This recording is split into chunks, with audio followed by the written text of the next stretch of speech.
Thank you, Mr. Speaker.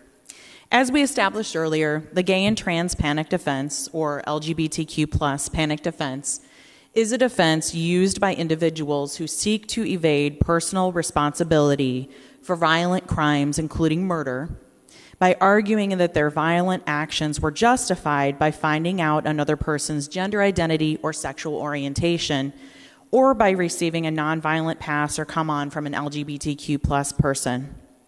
This defense has been used in cases you may have read about, including Matthew Shepard, Brandon Tina, Marco McMillan, Gwen Araujo, Angie Zapata, and Isla Nettles.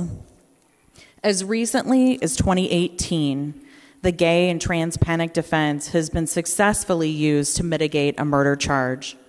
James Miller killed his neighbor, Daniel Spencer, and claimed self-defense on the grounds that Daniel Spencer had made a pass at him.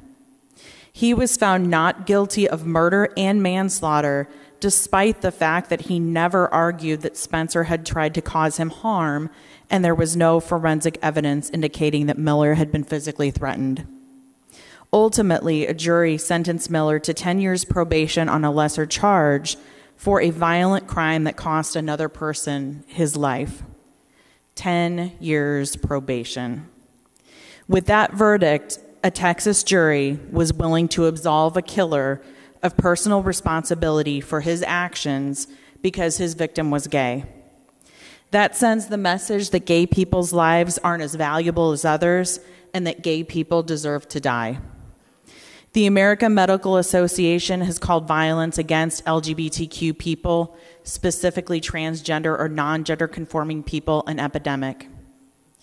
At this time, I would like to remember Kadari Johnson. Kadari was a teenager from Burlington who identified as gender fluid. Kadari's classmates remember their unforgettable smile and contagious laugh. In spring of 2016, Kadari was found dead in an alley, soaked in bleach, their mouth gagged with a plastic bag, and pants pulled down, exposing their genitals. They had been shot twice in the chest. 2 men were later charged in connection with Kadari's death. They had intended to have sex with Kadari and then murdered them when the men found out that Kadari had male genitalia, both claiming that they were in a fit of rage. These men were convicted of murder, but that will never make up for the loss of light that Kadari brought into the lives of all who knew them.